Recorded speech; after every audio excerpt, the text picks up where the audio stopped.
Salut, je suis Sean Curtis alias Vulcan et vous êtes sur Terra Adventum. Voici la dernière vidéo. Quoi?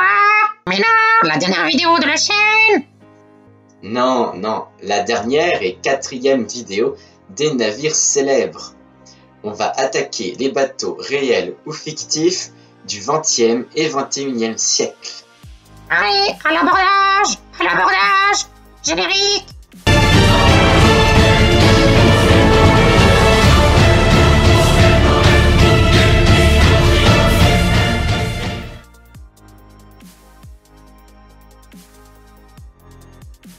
On commence par les bateaux fictifs.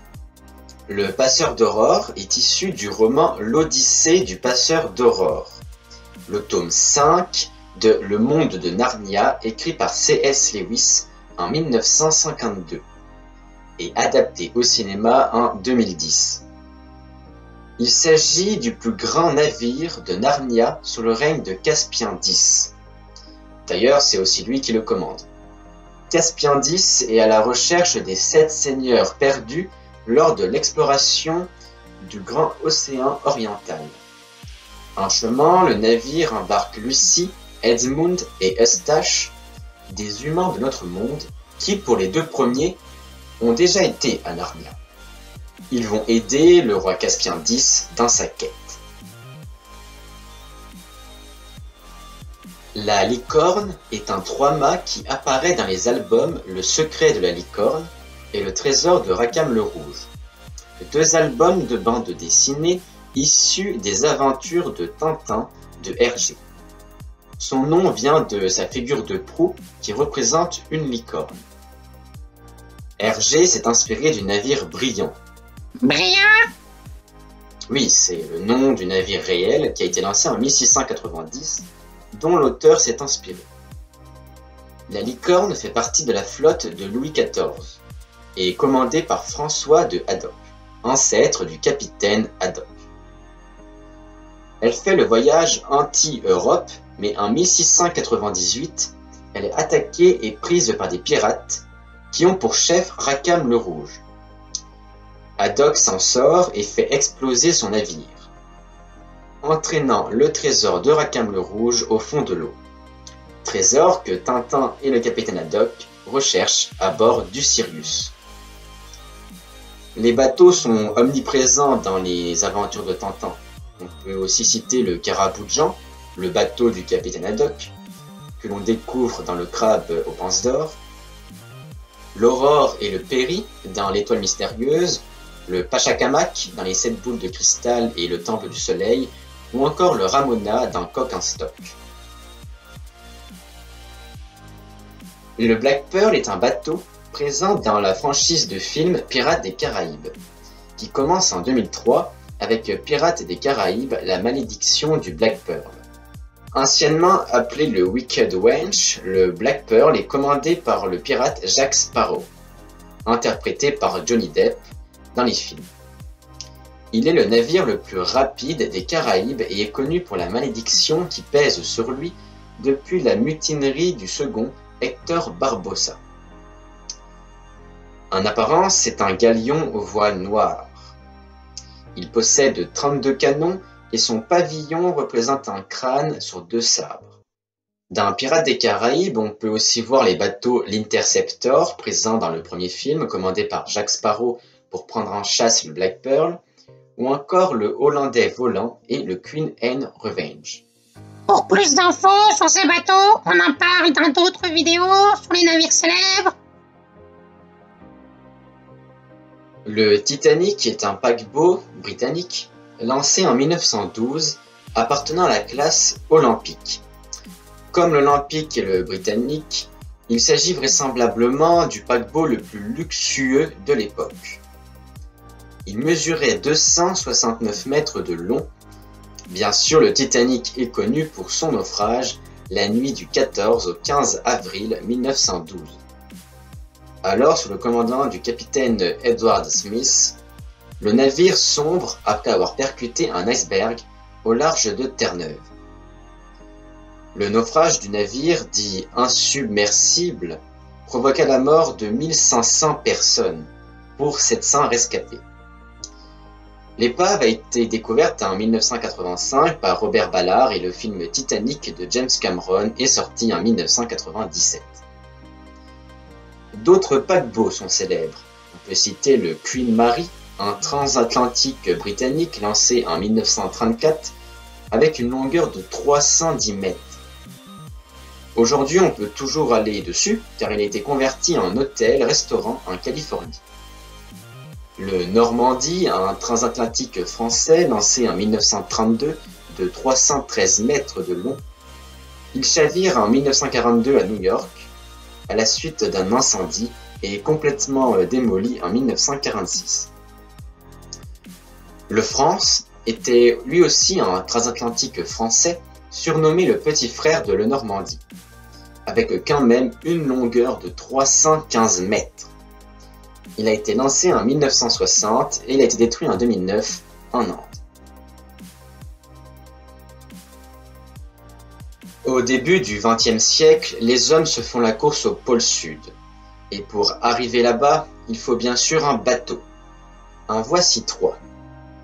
Le Nimrod est un 3-mâts lancé en 1867.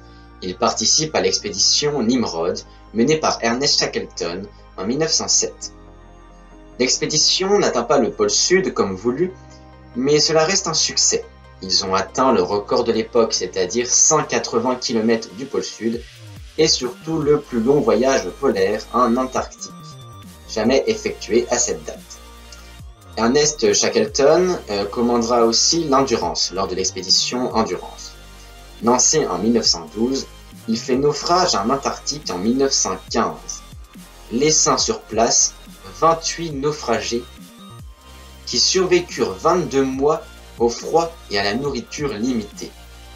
Autre navire polaire, le Terra Nova. Lancé en 1884 et commandé par Robert Falcon Scott lors de l'expédition Terra Nova en 1910.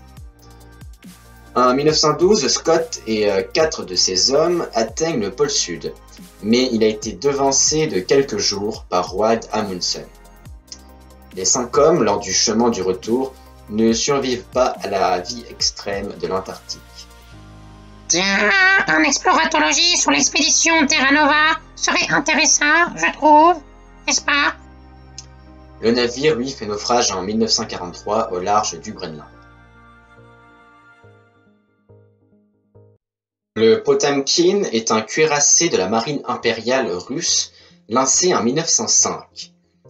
Nommé Potemkin en l'honneur de Grigori Potemkin, un héros militaire du XVIIIe siècle.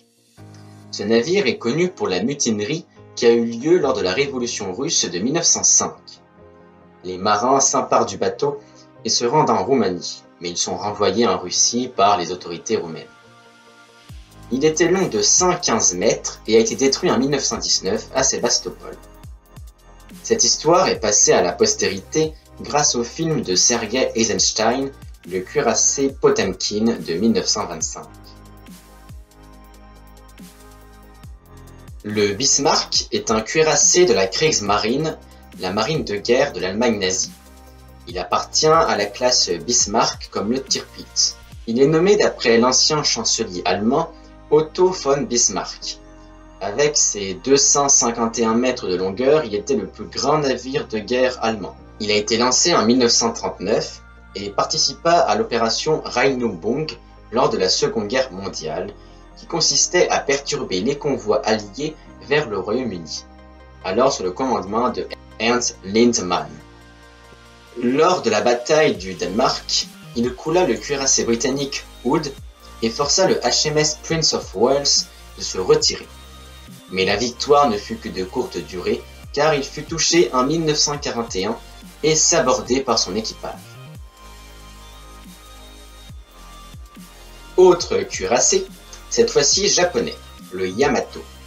Avec ses 263 mètres de longueur, il était avec le Musashi les cuirassés les plus lourds et les plus armés jamais construits.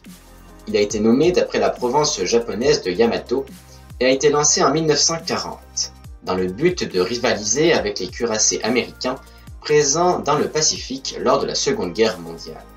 En 1942, il devient le vaisseau amiral de la flotte japonaise, alors commandé par Isoroku Yamamoto.